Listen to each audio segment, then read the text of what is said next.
All right, so the first thing that we want to talk about today is the PTZ Optics Move SE. This is a PTZ camera. It's the fourth generation of PTZ cameras from PTZ Optics. It's their latest and greatest model. This is a 1080 60p PTZ camera. It has auto tracking built in. It has what we like to call total connectivity because it has HDMI output. It has 3G SDI output. It has USB output. It has IP output, and now with the latest firmware, it also has NDI-HX included. And all of those outputs are all at 1080, 60 frames per second. As I said, this is the fourth generation of PTZ Optics cameras. It has a 5-year warranty. It can go up to a maximum resolution and frame rate of 1080, 60p. It has built-in auto tracking. It's available in both gray, as this model here, or white. And it is available now with NDI-HX included with the latest firmware. The PTZ Optics Move SE is available in 12x, 20x, and 30x zooms. And as I said, it is auto tracking compatible. The great thing about the auto tracking with the PTZ Optics Move SE is that it can all be controlled from the IR remote. You do not need to download any extra software or anything like that in order to use the auto tracking. And this is great for places like classrooms, houses of worship, corporate events, and just events in general, whether it's like a music hall or theater productions. This is a great camera to get into the live streaming world. And I didn't even mention this, it can also just live stream directly from the camera because it can output RTMP as well. Another way that you can control the camera is with PTZ Optics Hive Studio. Hive Studio is PTZ Optics cloud-based control software for a whole range of PTZ cameras, to be honest. But the great thing about the PTZ Optics cameras is it comes native with the ability to interact with Hive Studio. Now, Hive Studio is currently in beta, so you can actually sign up and get more information on that with the link that was just on the screen there. You can actually see it there. To get more information and sign up for the free beta to be able to control one camera, potentially a PTZ Optics Move SE. Now, we did a product spotlight on the PTZ Optics Move SE not too long ago, and I thought, you know what, why don't we just play that video because I think I did a pretty good job. Although I will say one thing, in this video you will see that it says that there is an NDI-HX upgrade available for the PTZ Optics Move SE. That is no longer true. What is true now is that the NDI is included with the latest firmware. So let's play that video.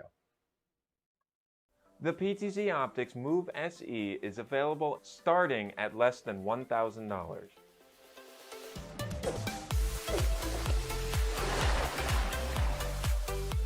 From the renowned PTZ Optics camera line, the PTZ Optics Move SE is a fantastic option for live streaming capabilities. This camera offers HDMI, SDI, USB, and IP outputs with the option for upgradability to NDI-HX, all within a single camera. Designed primarily for live streaming and video production, the Move SE offers amazing image quality at 1080 60p.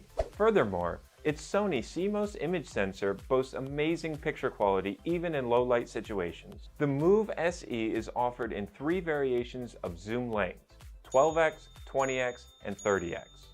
It can be powered with the provided power cable or with power over Ethernet. One of the notable features of the Move SE is its presenter lock auto tracking capability. This function enables users to focus on a specific individual, even with other individuals present in the frame, and effortlessly switch between on-stage presenters by simply pressing a button. This built-in feature eliminates the need for additional software and can be controlled with the included IR remote. For more advanced control over the camera, the PTZ Optics Camera Management Platform is available. This allows users to manage multiple cameras, exercise control over various aspects such as color correction, and fine-tune adjustments for auto tracking. The PTZ Optics Move SE is available now starting at just $999. You can order your PTZ Optics Move SE at Videoguys.com.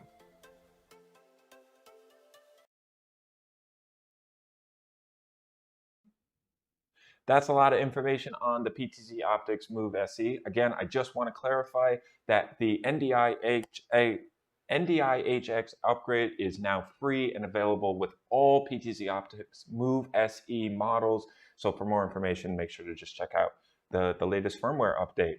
We're going to play a commercial for SportStream, and then we're going to talk about our next product. So we'll see you in a minute.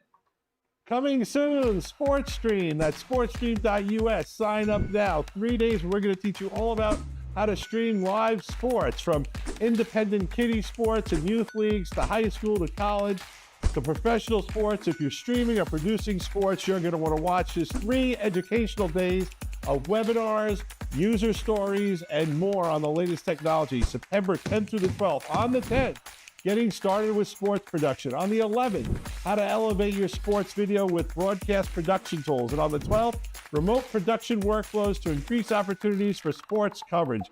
That's sportstream.us. Sign up today.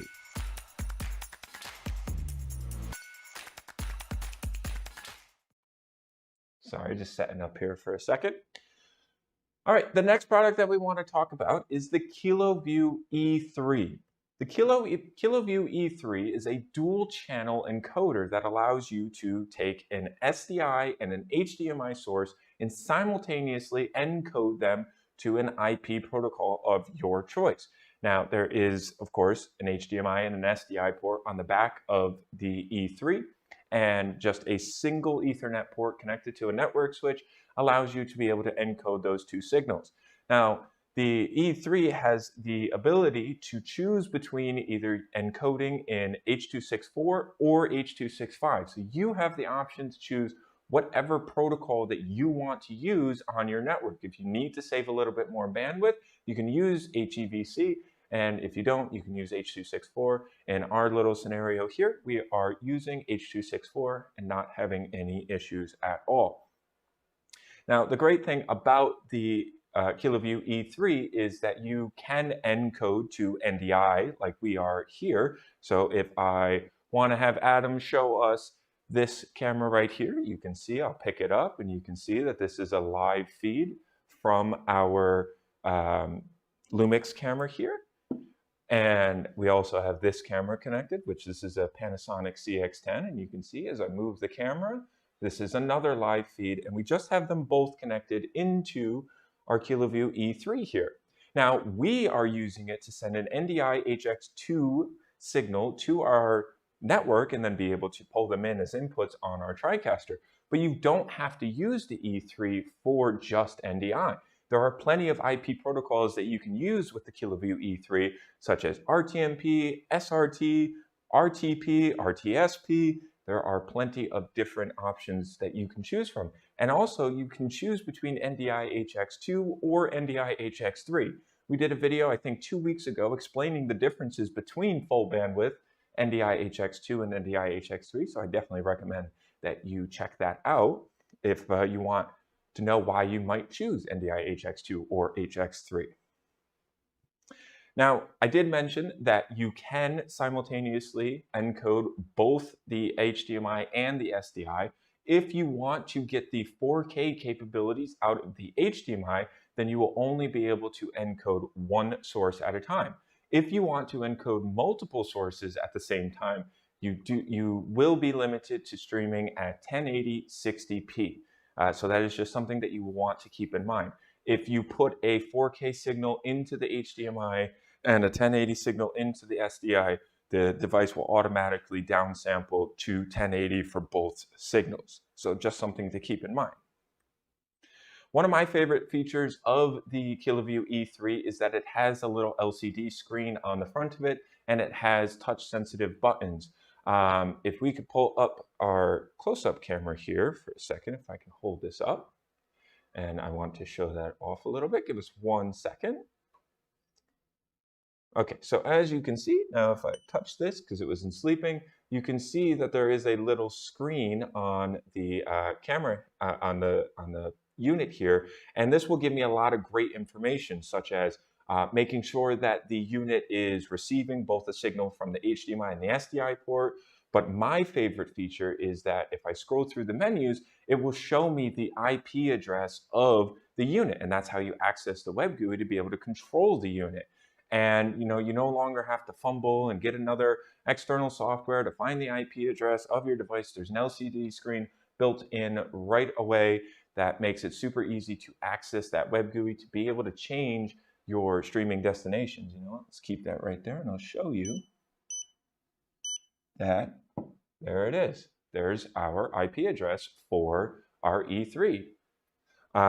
So yeah, that is my favorite feature of the E3 and a lot of the Kiloview devices is that it does, a lot of them have a screen on them that show you the IP address to make setting up the configuration extremely easy. Now, Kiloview also made a 1-minute overview of the Kiloview E3, kind of explaining all of this again, but a little bit more flashy. So let's give that a watch.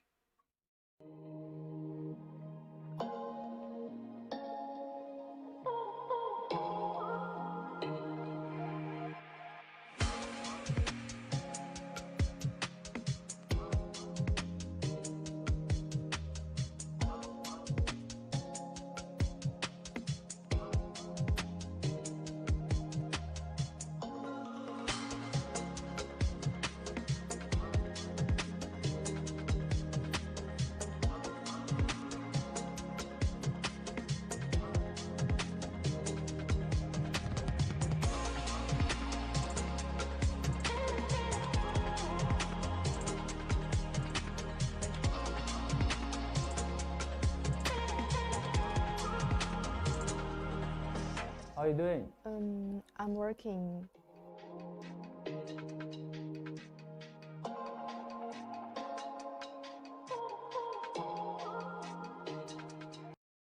So that is a great little device, the Kiloview E3 dual channel encoder.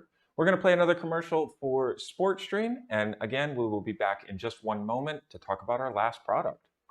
Coming soon, SportStream. That's sportstream.us. Sign up now. 3 days, we're going to teach you all about how to stream live sports, from independent kiddie sports and youth leagues to high school to college to professional sports. If you're streaming or producing sports, you're going to want to watch this 3 educational days of webinars, user stories, and more on the latest technology. September 10th through the 12th. On the 10th, getting started with sports production. On the 11th, how to elevate your sports video with broadcast production tools. And on the 12th, remote production workflows to increase opportunities for sports coverage.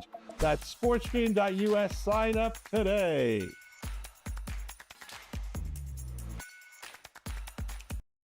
All right, so for our last product that we want to talk about today, we want to talk about NETGEAR's Pro AV switches, and we want to specifically focus on this switch right here, which is the GSM 4212 PX100 NAS. I know that's a mouthful, but we'll get to why we like this switch. But before we talk about the individual switches themselves, let's talk about some terms to know that you need to know when you're talking about network switches. And the first one is PoE, Power over Ethernet. So that means that the network switch has the ability to plug devices into it and then power those devices. Now, there are essentially 3 different flavors of PoE, and it's just incrementing how much power the port can output. PoE is standard, which is 15 watts. Typically a controller or an NDI encoder or decoder or something like that, something small, is typically going to be 15 watts. Stepping it up to PoE plus, a camera, a PTZ camera, most cameras are going to be PoE plus, which is 30 watts. Some high-end controllers require a little bit more power because they can do a little bit more. So some high-end controllers will also be PoE plus. Now, typically, PoE plus plus or PoE ultra is going to be reserved for some high-end PTZ cameras or even outdoor PTZ cameras because they need more power to turn on the heater or the cooler or the windshield wiper, the lens windshield wiper on the unit. So typically PoE plus is going to be 60 or more watts. Typically those outdoor PTZ cameras are between 90 and 100 watts. So that's something that you'll want to take into consideration when you're looking at network switches is how much power per port can I use? But then the next thing that you need to look at is total power delivery, or TPD. Now that's the maximum amount of power that the switch can output at any given time.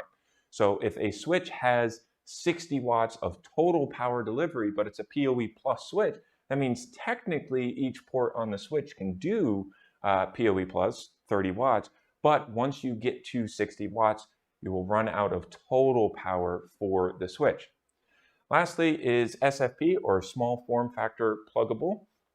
And these are going to be copper fiber optic network connections. Typically, these are going to be higher than the standard 1 gig Ethernet ports. They can be 1 gig, 10 gigs, or I think all the way up to 50 and 100 gigs. But typically on the NETGEAR switches, the M4250 line, you'll see SFP or SFP plus, which would be 1 or 10 gigs. The reason that you may want to use an SFP plus port is if you are using like an NDI recorder and you need to send multiple channels all through one port. Well, now the NDI recorder can get all 4 of your 4K 60 uncompressed files and not be worried about bandwidth. The other reason that you may want to use a 10 gig SFP plus port is if you're daisy chaining your switches. You don't want to be limited to a 1 gig port. Now, why do we recommend the M4250 line of switches?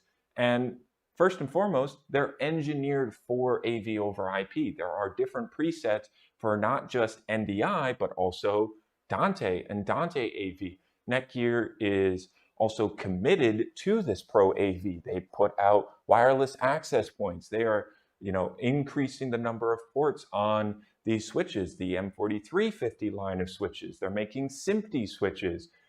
So they are committed to this Pro AV line of switches. They have a very easy to configure web GUI. It's called the Engage system, and that allows you to go in and choose each individual port and set it to a different preset. If you're using NDI, full bandwidth NDI, or NDI HX3, or Dante AV, or just Dante Audio, you can configure each individual port. And of course, because you can configure, there are presets all the way up to the latest and greatest version of NDI, which is NDI 6. And lastly, all of our manufacturers recommend the M4250 line of switches if you're going to be using NDI. That's PTZ Optics, VizRT, BirdDog, Marshall, JVC, Panasonic. They are all going to recommend that you use an M4250 line of network switches for all of your NDI devices to communicate, just because they work.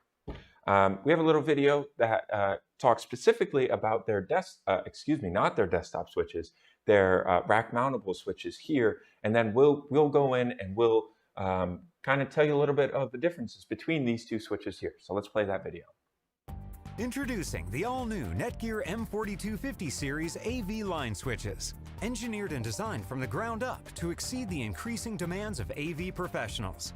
Featuring all ports on the back with status lights on the front and a range of sizes. Starting as low as 8 ports and a variety of PoE options for up to 90 watts per port, the M4250 series supports any 1 gigabit AV over IP deployment. Pre-configured for out-of-the-box functionality, these switches can be up and running with little to no configuration. When more configuration is required, a dedicated web-based GUI specifically created for AV professionals is available. Software-controlled fan adjustments enable the fans to be turned off when ambient temperature and PoE loads are appropriate for a totally fanless and acoustic-friendly operation. Mounting flexibility is crucial. Along with reverse rack mounting, threaded holes on the chassis allow for universal mounting options outside the rack as well. The new NETGEAR M4250 series AV line switches are here.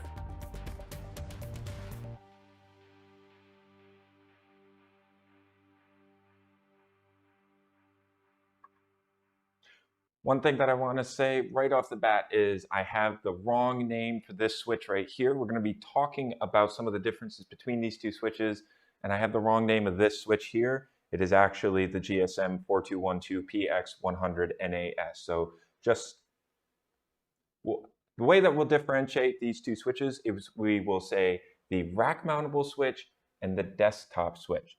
Now, the reason that we are going to suggest one of these two switches for a multi-camera shoot is because they are similar in pricing and what they can do, but they do have a place of their own. So let's start with this desktop switch right here.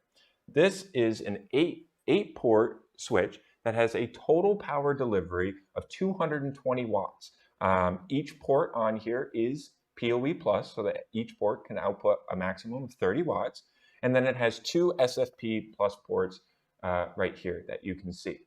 Then next, if we'll stay on this camera for a second here, we have our rack mountable switch here, and all of the ports are on the back of this unit. Now, as you can see, there's a few more ports on the back of this one. So there are 8 1 gig ports, if I can find my finger here. So all of these ports, all of these ports are going to be your PoE ports. And then these last two here, these are not PoE ports, but they are still 1 gig ports that you have available. Now, you have a total of 240 watts of available power on this rack mountable switch here. And then again, you have those two 1 gig ports, and you have two SFP ports that are also 1 gig. As you can see, they're similar in price. The desktop switch is $899 and the rack mountable switch is $979. So we just talked about these terms to know. So why specifically are we recommending these switches for multi-camera shoots? And the reason is because of that overhead of total power delivery. So now let's kind of break it down a little bit, and we'll use PTZ Optics and Kiloview as an example here. So both of these switches have well over 200 watts of available power for them. And as we said, a PTZ camera typically has 30 watts of power requirement. So if we have 4 cameras, 3 or 4 cameras on our network, that means we're going to be drawing 120 watts of power. Next, we want to add a PTZ controller, and typically a PTZ controller is going to be PoE, which is 15 watts. And then we want to add 2 encoders or decoders. Maybe we want to add a legacy camera into our workflow, or maybe we want to decode the video onto a screen in a different room or something like that. And so 2 of those at 15 watts each would put us at 30 watts. Now that's 165 watts total to have 4 cameras, a controller, and 2 encoders or decoders on your network, and you still have more overhead with both of these switches. Again, the desktop switch has 220 watts of available power, and our rack mountable switch has 240 watts of available power. So even if you took out the 2 encoders and the controller and you went with all 7 inputs as cameras, you would still be within, the margin of overhead at 210 watts of power. Both of these switches would be able to handle up to 7 PoE plus cameras or PoE plus devices in terms of its total power delivery. So both of these switches are great switches to make sure that, even if you're only starting with a 2 or 3 camera shoot right now, you have both the ports available and the power available to upgrade your studio without having to upgrade your switch. You have that overhead built in. Now, one last thing that I want to talk about, since we're talking about the NETGEAR switches and how you can get all of these things together, is we are doing an NDI Pick 3 bundle for the summer. And basically, if you purchase any 3 NDI devices, NDI compatible devices, and a NETGEAR M4250 switch, we will take $100 off of your order. NETGEAR M4250 switches are our #1 solution for NDI workflows. So pairing them with pairing a NETGEAR switch with a couple NDI devices, save yourselves $100, and you can't go wrong. All right, so that's everything that I wanted to talk about today. We talked about PTZ Optics Move SE with their NDI HX compatible cameras now. We talked about the Kiloview E3, and we talked about our favorite M4250 NETGEAR Pro AV switches. If you have any questions about anything that we talked about today, please make sure to give us a call at 800-323-2325. Make sure to follow us on Facebook, subscribe to us on YouTube, and also subscribe to register for SportsStream, which will be at the beginning of next month. We're going to do a 3-day long event where we're talking all things sports, so you don't want to miss that either. You can register for free at sportstream.us, And we hope to see you there, and we hope to see you next Tuesday at 3 p.m. Eastern. Videoguys is available Monday through Friday. Give us a call at 1-800-323-2325. Don't forget to follow us on Twitter and Instagram to stay connected with all of our updates. And you can like us on Facebook. Keep an eye out for our live videos, and don't forget to subscribe to our YouTube channel. Thanks for watching.